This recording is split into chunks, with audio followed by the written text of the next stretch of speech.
You're at a bustling farmer's market in Phoenix. A young man hands you a free sample, just a tiny spoonful of freshly made peach jam. You weren't planning to buy anything, but suddenly you want that jar on the shelf.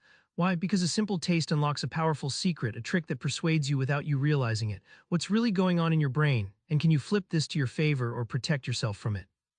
Let's start with a tiny moment that carries a big punch. Why does a simple gift make you feel indebted? This is just the beginning of Cialdini's mind hacks.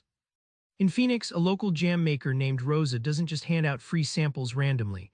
She carefully offers just a spoonful of peach preserves to every shopper, knowing this tiny favor triggers unconsciously. Most buyers end up grabbing a jar, feeling almost compelled to return the kindness. This isn't luck, it's a tested psychological vehicle called reciprocity. Reciprocation works like a social ledger in your brain. Imagine if every favor or gift draws an invisible IOU. You want to balance the books, so even the smallest gift feels like a debt. It's like when someone holds the door for you, your brain nudges you to return that kindness somehow. This principle rules millions of everyday decisions you don't even notice. The magic, applying reciprocity ethically, is a goldmine. When Rosa gives those jam samples, she's not tricking anyone. She's building goodwill that feels natural and transparent. Cialdini warns you to steer clear of using gifts as manipulative traps because people catch on. The sweet spot is genuine generosity that opens doors and trust. Have you ever noticed you rarely backpedal after saying something out loud? That's Cialdini's commitment and consistency principle pulling the strings behind your behavior. Back in the 1970s, researchers Jerry Berger and Cialdini asked homeowners in Arizona to allow huge, ugly billboards on their lawn. Most said no initially, but 2 weeks earlier, a smaller request was made, signing a petition about safe driving.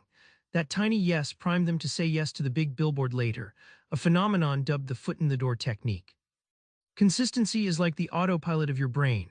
Once you publicly declare or act on a position, your mind feels tension trying to stay in line. It sticks to its story like a loyal soldier, even if deeper down you're rethinking it. Think of it as mental Velcro. Your first yes attracts follow-up yeses in a magnetic pull.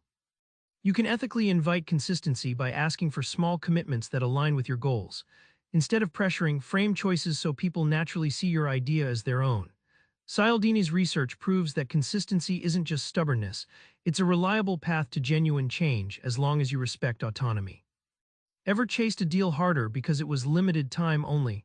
Scarcity hijacks your judgment in fascinating ways, and Cialdini shows us why it's so potent and dangerous. In a psychology experiment, kids were given cookies, but the experimenter suddenly said the last cookie was unavailable. Instantly, that cookie became the most coveted item on the table. Even adults fall prey to this. When something feels scarce, it spikes urgency and value, often out of proportion. This craving isn't about rational choice, it's emotional fire. Scarcity taps into loss aversion, our brain's alarm system wired to avoid losing what we have or could get. Imagine your mind as a vaultkeeper who fears losing gold bars. The potential loss inflates value beyond logic. This makes limited editions, flash sales, and only a few left warnings dangerously effective psychological weapons. But here's the kicker, scarcity can be flipped for good.